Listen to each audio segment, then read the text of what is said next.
I'm sick of talking about this guy, but as you may know, I cover plugins on this channel. That's one of the things I've done since the inception of this channel. So today we'll be doing an episode of Plugin Police talking about BusyWorks Beats EQ2. I didn't even know there was an EQ1. Guys, I just had a huge download in the shower just now. For all the Weaver Beats fanboys out there, this is economic warfare. That's called a proxy war. People have threatened and lost connections with family because of Weaver Beats. So you're accusing these people of crimes and scams and being fraud. You guys know I'm not the guy for drama. From people like Weaver Beats who don't do any research and talk crap about companies without any research. It's becoming toxic to the point where people are not even using facts anymore. They're just going off of emotion. I love Weaver Beats' children more than he does. All right, guys, so first I want to start off this video by saying I apologize to Weaver Beats. So about a week ago, Busy posted a video called Here's Why I've Been Quiet. We can't watch the whole video because the video is 19 fucking minutes. He's been making some plugins. A majority of them have some of the worst UIs I've ever seen. The main thing I want to dive into is the EQ2, but I'm going to show you everything else that's going on here. As you can see here, basically Air Windows. I feel like that's disrespectful to Air Windows even. Air Windows type UI. I mean, if these are anything like his plugin Beige Rage, the diss plugin against Curtis King, these should frankly be amazing. That's sarcasm for the people that watch BusyWorks Beats. I know you guys can't detect sarcasm. Part of the reason I wanted to do this video, I probably would have just made this a segment in my WNN news videos and, you know, lightly roasted it a bit.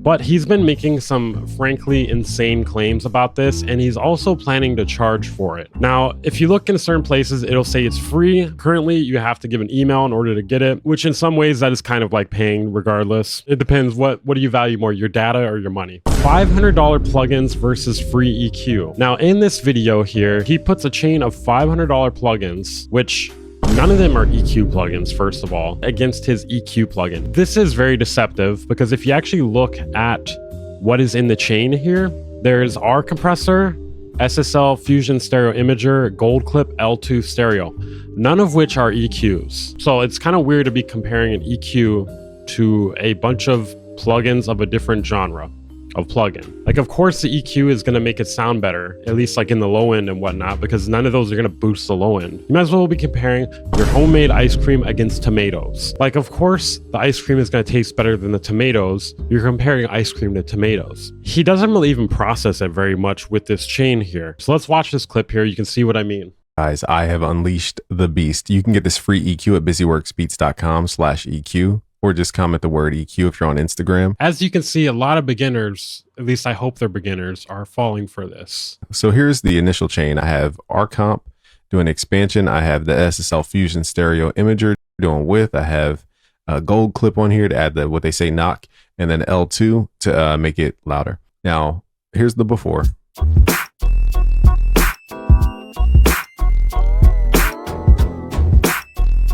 Now we're going to add one plugin, my new EQ, which is free for a limited time only. So just comment the word EQ if you're on Instagram, and it will send you a DM with the link to it. Or if you're not on Instagram, just go to busyworksbeats.com/EQ. Now this is just one EQ. Okay. Here's with it off.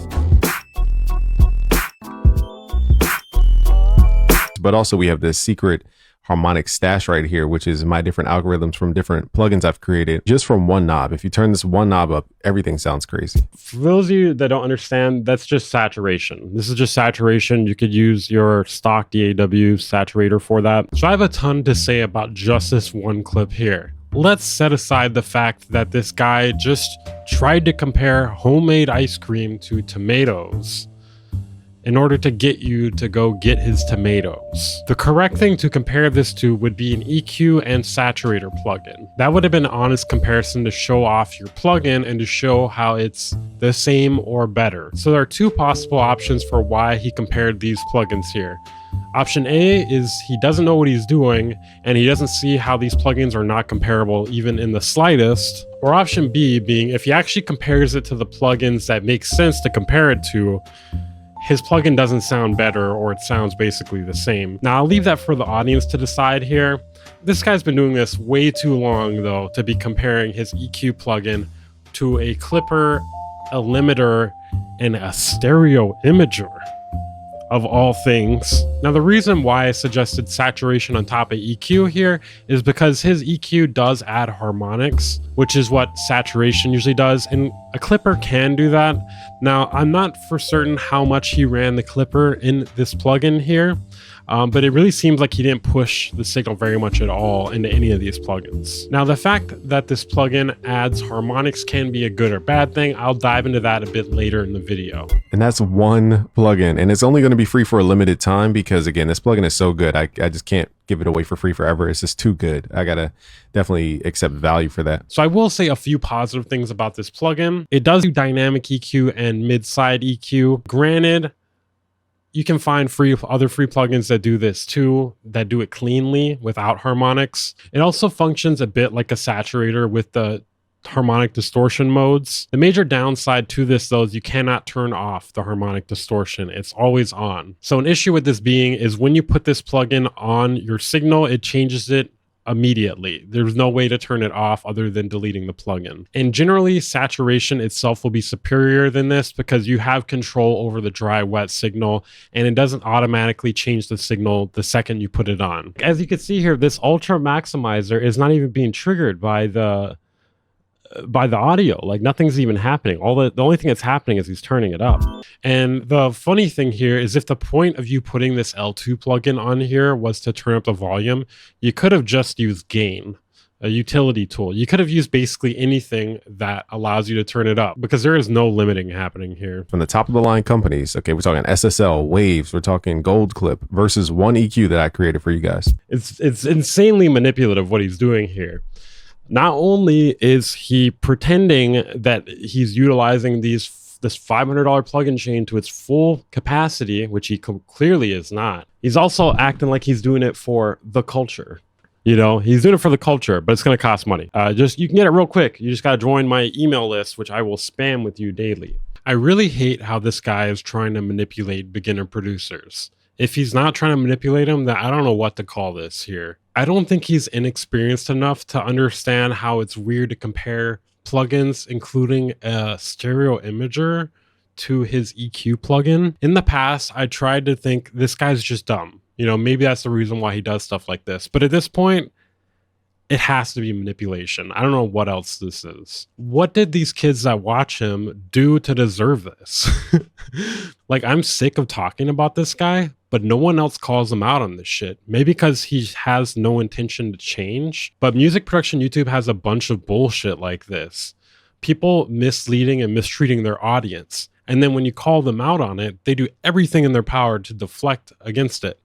They will say you're obsessed. They will say, hey, what I do on my channel is my business. Well, I'm sorry. I don't like seeing you take advantage of your audience. My bad for thinking we shouldn't live in a world where you want to take advantage of your audience and I have to see it. Like, if you want to take advantage of your audience, can you do it somewhere where I don't see it at the very least? Instead of doing shit like that, why don't you address the actual criticisms being levied against you? Is it because you know you're wrong? One of the reasons I wanted to make this video was because the marketing of this pissed me off. It frankly pissed me off. I'm not a big fan of YouTubers making plugins, and that's because you're trained to do clickbait on YouTube. If you want to succeed, 99% of people will do some form of clickbait, and that's just because you have to compete with everyone else clickbaiting or, you know, exaggerating in order to get people to click. Now, it's one thing when a YouTuber does it. It's another thing when somebody trying to sell you a product does it. It kind of borders more into false advertising or lying to get people to buy something. Between the demonstration we just saw and the point I'm about to bring up, I would consider that false advertising. It's one thing when you are exaggerating to get your video more views, but it's another thing when you're exaggerating about your product in order to get more sales on it. I seen another post where he was talking about this is the best EQ ever made and it's free. And that's complete bullshit. I mean, we have FabFilter Pro Q4, which does way more than this. We have TDR Nova, which is also free. The features might be slightly different, but any feature that you're not getting in TDR Nova, you can do with your stock DAW devices. Next, I want to take a quick look at these other plugins he made, a compression plugin and a tape emulation plugin. These do cost money, and they're a part of his Blackbox bundle. which supposedly has a $10,000 value to it. And then we're gonna dive into the review portion of this EQ plugin. I haven't been posting these short videos, but I just want to show you guys I've been working on these plugins. One's a compressor, the other one is a tape emulation plugin. Now, I wouldn't be surprised if he ends up charging for these two. I hope he doesn't, because you can't in good faith charge for plugins with UIs that look like this. Frankly, the EQ you can get away with because it looks like a basic parametric EQ. And these two combined are crazy. So basically there's so many modes on this compressor, I don't have time to go through everything. So just comment the word black and you can learn more about our Blackbox bundle. Blackbox bundle. So what is this Blackbox bundle? Well, let me answer that for you, Weaver. The Blackbox bundle is a bunch of crap. It is an insane amount of crap. It claims to be $10,000 worth of shit for $197, okay? Now, I'm guessing if you pay for the Blackbox bundle... These come in the Blackbox bundle. It's for Mac only. I'm working on PC still, but let's turn these on.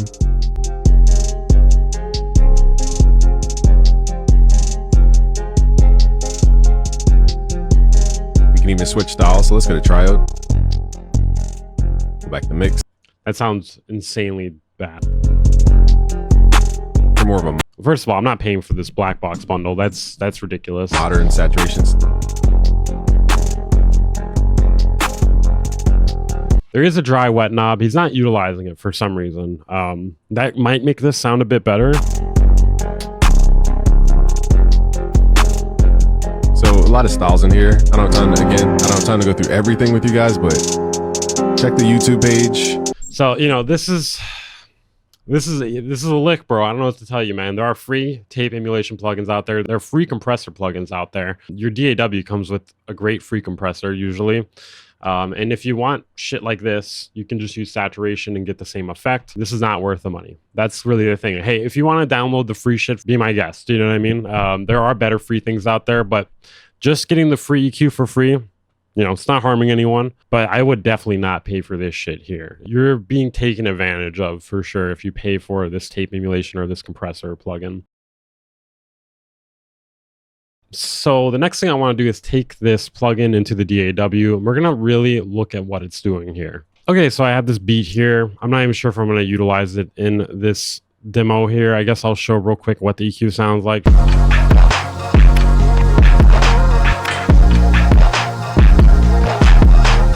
I feel like putting these plugins on my computer is some form of child abuse. My computer is my child. Now, my first critique of it here is there doesn't seem to be a way to look at what key the pitch is that you are EQing, which is kind of a big deal for me because I like to EQ in key if possible. It's one good thing about Pro Q. So as you can see here, F. I'm going to do this to F here.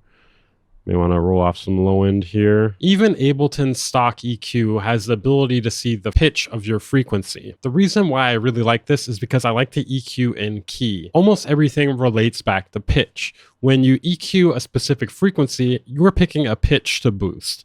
If it's in the key of your song, it almost always will sound better than not picking something that is in the key of your song. For instance, if I boost bass frequencies on my bass line in my song that's in E minor and I pick something such as E or B, it's going to sound better than if I picked a D sharp or B flat. This is not something I'm just making up either. This is a known science. Now, am I always saying you should automatically pick the key of your song and not think about it? No, I'm just saying it is something worth considering, and I like having the option to easily see the pitch of what I am EQing.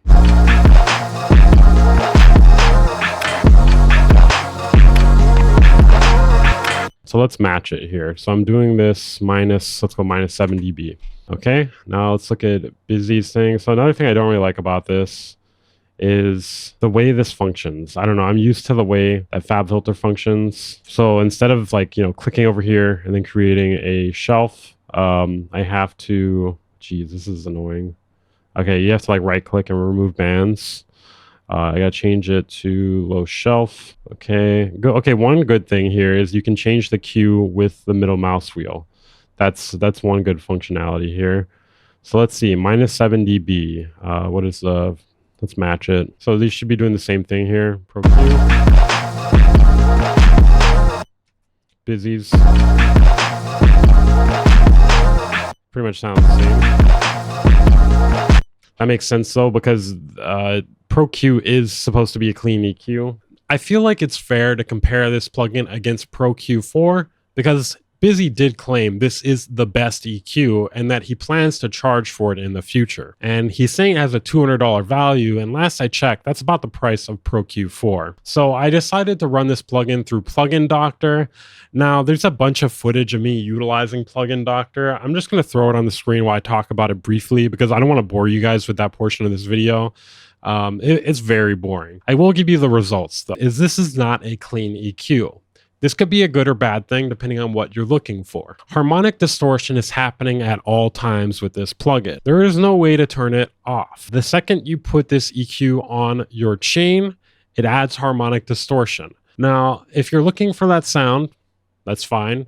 But if you're just looking to cleanly remove something out of the mix without changing anything else, like let's say you're trying to remove 100 hertz, this is a bad thing because you're changing the sound of this, not just in the sense of removing 100 hertz, but you're adding all these extra harmonics to it. So it would be nice if there was a way to set this to a clean EQ where it's not adding harmonics to the entire audio. Like I said, this can be a good thing if it does make your material sound better, but it's a bad thing when you are trying to be transparent with your EQ moves. It's a bad thing in the sense that it's never completely neutral. Another thing worth noting about the harmonic distortion is it's not happening evenly across the spectrum. For comparison, I utilized one of the different EQ modes in Pro Q4, an EQ that also has a similar harmonic distortion mode, but you can turn it on and off. When you're going with the clean mode, it does add a very small amount. If you change it to one of the other modes, though, as you can see, it adds harmonics across the spectrum, but it does it evenly. Whereas Busy's EQ, it leans a lot more towards wherever you are EQing. Like I said,